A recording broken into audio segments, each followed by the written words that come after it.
Laura Smet, longtemps perçue comme paisible et discret, n'était en réalité qu'un cauchemar soigneusement caché. Depuis quelques semaines, une vidéo troublante a émergé, dans laquelle la fille de Johnny Hallyday évoque une vie conjugale marquée par la jalousie, les trahisons et un isolement destructeur. On y découvre une femme brisée, piégée dans un cycle de contrôle et de souffrance silencieuse. Ce témoignage a provoqué un choc, ravivant l'intérêt pour une actrice à la fois aimée et tourmentée. Comment la fille d'une icône du rock français a-t-elle pu se retrouver dans une telle impasse personnelle? Quel héritage reste-t-il aujourd'hui de cette légende familiale? Ce récit est celui d'une femme, d'un combat et d'un héritage difficile à porter. Laura Smet, née le 15 novembre 1983 à Neuilly-sur-Seine, est le fruit de l'union entre deux figures emblématiques du spectacle français, Johnny Hallyday, l'icône du rock hexagonal, et Nathalie Baye, une comédienne acclamée par la critique. Dès sa naissance, Laura se retrouve sous les projecteurs, grandissant dans un univers où l'attention publique est omniprésente. Pourtant, son enfance n'est pas un conte de fées. Ses parents se séparent alors qu'elle n'a que 2 ans, la laissant naviguer entre les exigences d'une mère protectrice et l'absence d'un père souvent absorbé par sa carrière. À l'adolescence, elle envisage un temps de devenir religieuse avant de se tourner vers le monde du cinéma. En 2003, à seulement 20 ans, elle fait une entrée remarquée dans le film Les corps impatients de Xavier Giannoli. Son interprétation d'une jeune femme atteinte d'un cancer émeut la critique. En 2004, elle reçoit le prix Romy Schneider et s'affirme comme une actrice à suivre, au-delà de son nom célèbre. Par la suite, Claude Chabrol lui offre un rôle marquant dans La Demoiselle d'honneur, où elle confirme sa capacité à incarner des personnages sombres et tourmentés, loin des clichés de la jeune première. Au fil des années, Laura Smet enchaîne les rôles au cinéma dans des productions telles que La Frontière de l'Aube, Pauline et François ou Yves Saint-Laurent, où elle évolue dans un registre plus sophistiqué. Elle collabore avec des réalisateurs renommés tout en restant à l'écart du star system. Contrairement à son père, elle rejette l'exubérance et les flashs, préférant les nuances, le théâtre d'auteur et les silences chargés de sens. Cette discrétion lui vaut l'estime d'un certain public, mais l'éloigne également des feux de la rampe. Parallèlement, Laura explore la musique, notamment à travers des hommages à son père. En 2018, elle participe à l'album posthume de Johnny Hallyday et chante aux côtés de David Hallyday. L'héritage artistique pèse lourd, mais elle s'efforce de s'y inscrire avec délicatesse. Son image publique est celle d'une artiste sérieuse, souvent mélancolique, marquée par des blessures familiales. Dans ses interviews, elle aborde sans détour ses troubles anxieux, son besoin de thérapie et ses difficultés à exister pleinement dans l'ombre d'une figure nationale. En 2019, Laura Smet épouse Raphaël Lancret-Javal, un homme d'affaires parisien, et ils accueillent un fils, Léo, en octobre 2020. Pour beaucoup, ce mariage représente un apaisement, une étape vers une vie plus stable, loin des tumultes passés. Cependant, cet équilibre reste fragile. Laura continue de lutter contre l'anxiété, trouvant refuge dans l'art, écrivant, peignant et composant. Elle tourne moins, choisissant ses rôles avec soin et s'éloignant progressivement de l'agitation médiatique. Aujourd'hui, l'actrice incarne une figure ambivalente, celle d'une femme forte et brisée, héritière d'un nom trop lourd et toujours en quête d'un espace personnel. À travers ses choix de vie et de carrière, Laura Smet semble affirmer une chose, elle n'est ni Nathalie Baye ni Johnny Hallyday, elle est Laura, et cette simple réalité représente déjà une victoire. En 2017, la vie de Laura bascule avec le décès de son père, Johnny Hallyday, survenu à Marne-la-Coquette dans la nuit du 5 au 6 décembre, des suites d'un cancer du poumon. Mais au-delà du deuil, c'est un véritable tremblement de terre familial et médiatique qui se déclenche. Quelques semaines après les funérailles, le testament de Johnny, rédigé en Californie, exclut ses 2 enfants biologiques, Laura et David, de tout héritage. La totalité de son patrimoine est attribuée à son épouse, Laetitia Hallyday. Laura découvre cette décision dans la presse, sans aucun avertissement préalable, ce qui provoque un choc immense. Avec son demi-frère David, elle décide d'intenter une action en justice pour contester le testament, arguant que le droit français interdit de déshériter ses enfants. Cette bataille judiciaire s'étend sur plus de 2 ans, divisant la France et transformant Laura, contre son gré, en héroïne d'un drame juridique sans précédent. Durant cette période, elle subit une pression médiatique considérable, tandis que ses rares prises de parole révèlent une détermination farouche à défendre la mémoire et les droits de son père. Cependant, derrière les projecteurs du procès, une fragilité grandissante se cache. Laura traverse une période d'angoisse intense, marquée par l'incompréhension et la trahison. Elle perd du poids, abandonne plusieurs projets et évoque, dans une lettre ouverte, un sentiment d'exclusion insupportable. Ce conflit, elle le mène par amour filial, mais aussi pour sa propre dignité. En 2020, un accord est finalement trouvé. Laura obtient une part de l'héritage de son père et choisit de se retirer de la scène judiciaire et médiatique. Cependant, cette victoire partielle ne suffit pas à effacer les blessures. Elle s'éloigne encore davantage de la lumière, se consacrant à son fils, son mari et sa santé mentale. C'est dans ce contexte qu'émerge un nouveau scandale, bien plus intime et inattendu. Fin 2024, une vidéo apparaît sur YouTube, puis sur Instagram et TikTok. Dans cette vidéo, Laura Smet, visiblement émotive, confie devant la caméra les coulisses de son mariage. Dans un ton calme mais chargé de tension, elle décrit un quotidien fait de méfiance, de contrôle et d'infidélité répétée. Son époux, Raphaël Lancret-Javal, y est dépeint comme un homme jaloux et dominateur qui l'aurait isolé de ses proches au fil des années. Elle parle de souffrances psychologiques, de nuits sans sommeil et de sentiments d'étouffement. Les mots qu'elle utilise sont puissants, « J'ai cru que j'avais trouvé une épaule. En réalité, j'ai trouvé une prison. » Cette confession, filmée dans un cadre sobre, bouleverse les internautes. Le contraste entre l'image publique du couple, souvent présentée comme harmonieuse, et cette réalité évoquée avec une sincérité troublante et frappante. Rapidement, les médias s'emparent du sujet, analysant la vidéo en boucle. Les anciens proches du couple livrent des témoignages contradictoires, tandis que les fans de Johnny Hallyday s'interrogent, comment une telle tragédie familiale a-t-elle pu se reproduire? Laura, la fille bafouée, serait-elle devenue l'épouse maltraitée? Lorsque l'on évoque Laura Smet, il est impossible de dissocier son nom de la question de l'héritage, tant cela a façonné son image publique. Fille de Johnny Hallyday et de Nathalie B, elle n'a pas seulement hérité d'un nom, mais aussi d'une histoire juridique et médiatique hors norme. En décembre 2017, après le décès de Johnny à Marne-la-Coquette, le testament rédigé en Californie bouleverse l'équilibre familial. Laura et son demi-frère David découvrent que la totalité du patrimoine, droits d'auteur, biens immobiliers, voitures de collection et contrats discographiques, est légué à Laetitia Hallyday. Ce choix heurte de plein fouet le droit français, qui protège la réserve héréditaire des enfants. Rapidement, Laura saisit la justice française et dépose un recours pour contester la validité du testament. La bataille, entamée en 2018, se déroule devant les tribunaux de Nanterre et alimente les gros titres des magazines pendant des mois.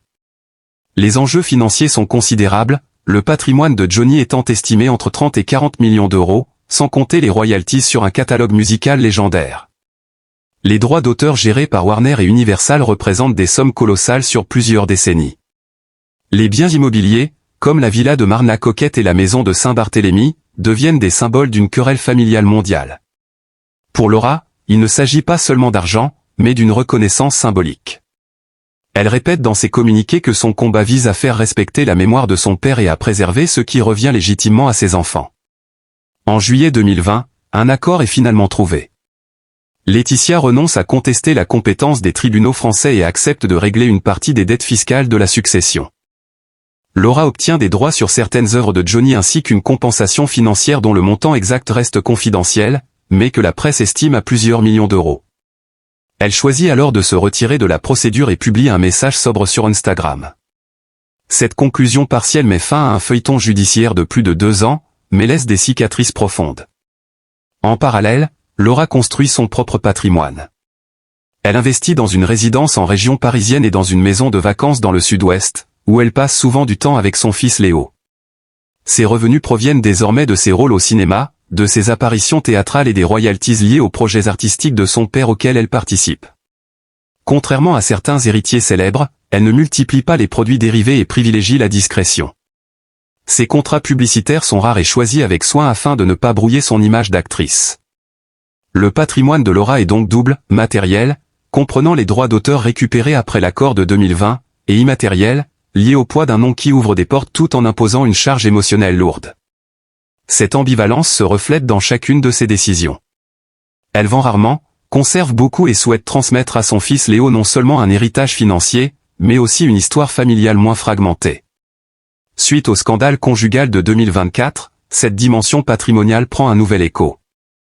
Les fans s'interrogent sur la manière dont elle protégera ses biens acquis, son image et celle de son fils dans un contexte si instable. Laura, prudente, ne s'exprime plus sur le sujet. Ses avocats gèrent ses contrats et ses actifs, tandis qu'elle se concentre sur sa vie privée. Aujourd'hui, son patrimoine net reste difficile à évaluer avec précision, mais les estimations varient entre 5 et 7 millions d'euros, principalement issus des droits liés à Johnny et de ses propres cachets. Une somme modeste comparée à l'empire paternel, mais suffisante pour garantir son indépendance. Pour elle, c'est là le véritable enjeu, transformer un héritage conflictuel en une base stable, transmissible et choisie. Dans une séquence filmée sans mise en scène, sans maquillage ni musique, Laura Smet apparaît assise sur un canapé gris, le visage nu et les traits tirés. Dans cette vidéo de quelques minutes, publiée à l'origine sur une chaîne YouTube indépendante, elle livre un témoignage glaçant sur ce qu'elle appelle l'enfer domestique qu'elle aurait vécu pendant son mariage. Sa voix est posée, mais chaque mot porte une douleur sourde. Elle parle de nuits sans sommeil, d'angoisses récurrentes, de la peur d'être surveillée et de la sensation de devenir étrangère à elle-même. Elle évoque l'érosion lente de sa confiance, les regards soupçonneux et les silences pesants.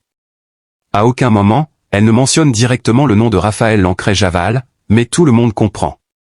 La vidéo, d'abord marginale, devient virale en moins de 72 heures, partagée massivement sur X, TikTok et Instagram, et relayée par plusieurs médias spécialisés dans les confidences de célébrités.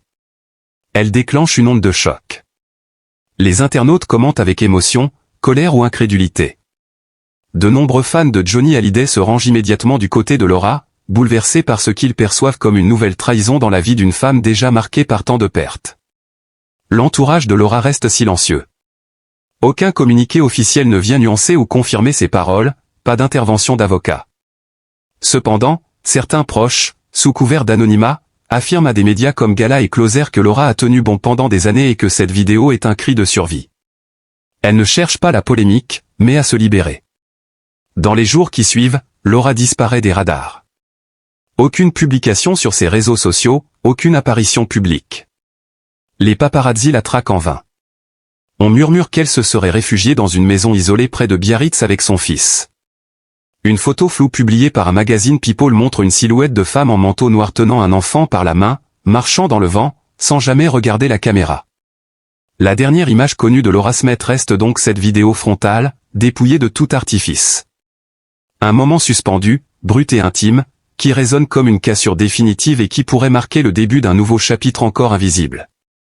Dans l'opinion publique française, Laura Smet est désormais perçue comme bien plus qu'une simple fille de. Elle incarne une lutte pour l'intégrité et la dignité face aux tempêtes médiatiques et familiales. De l'héritage contesté de Johnny Hallyday à la confession filmée sur son mariage, son parcours dessine le portrait d'une femme qui refuse le silence et l'injustice. L'héritage qu'elle porte n'est donc pas seulement financier, mais aussi symbolique, fait d'amour filial, de mémoire artistique et de blessures partagées. Aujourd'hui, Laura vit retirée de Paris, concentrée sur son fils et ses projets créatifs. Elle détient des droits sur une partie du catalogue de Johnny, quelques biens immobiliers, et surtout une notoriété qui, malgré la douleur, peut devenir un levier pour défendre des causes qui lui tiennent à cœur. Son héritage réel réside également dans la solidarité des fans, qui voient en elle la gardienne d'un nom légendaire, mais aussi une femme qui ose témoigner de sa vulnérabilité. Cette double dimension d'héritière et de combattante confère à son histoire une portée universelle. À travers Laura Smet, c'est la question du poids des lignées, de la résilience et de la liberté individuelle qui se joue encore devant nos yeux. Il y a des silences qui crient plus fort que 1000 mots. Et celui de Laura Smet, depuis la diffusion de cette vidéo bouleversante, résonne comme un appel à la tendresse, à la compréhension, à l'amour vrai de celui qui guérit au lieu de juger. Trop souvent, les figures publiques ne sont vues qu'à travers le prisme du glamour, du nom qu'elles portent, ou du mythe familial qui les précède. Mais derrière les flashs et les héritages, il y a des êtres humains, des cœurs fragiles qui saignent dans le secret. Et Laura, fille d'un rocker immortel, n'a jamais cessé d'être cette âme sensible, à la fois lumineuse et meurtrie, cherchant désespérément un espace où exister sans masque. Depuis son enfance, Laura Smet a grandi sous une double lumière, celle du génie flamboyant de Johnny Hallyday et celle, plus discrète mais tout aussi exigeante, de Nathalie Baye. Deux destins hors normes qui, réunis, ont formé une légende mais dont les ombres ont parfois éclipsé l'enfant. On l'imaginait privilégié, épargné, intouchable. Pourtant, son parcours raconte tout le contraire, solitude, doute, quête d'amour, lutte silencieuse contre l'anxiété, et cette incessante bataille pour se construire un nom qui soit le sien. Et puis, il y a eu cette vidéo. Sans phare, sans mise en scène. Une femme assise, le regard las, la voix tremblante, parlant non pas en actrice, mais en être humain brisé. Laura y raconte la jalousie, la peur, la trahison, l'isolement, autant de blessures invisibles que tant de femmes connaissent et taisent. Ce qu'elle livre n'est pas un scandale, c'est un cri. Un cri pour la liberté, pour la dignité, pour toutes celles qui, derrière des sourires, dissimulent leur détresse. Dans ces mots, il n'y a ni haine ni vengeance, seulement une immense fatigue et un besoin de vérité. Ce témoignage, plus qu'un fait divers, nous interpelle tous. Il nous rappelle que la souffrance ne choisit pas ses victimes. Elle ne s'arrête ni au palace ni au tapis rouge. Elle s'invite dans les maisons, dans les cœurs, dans les silences du quotidien.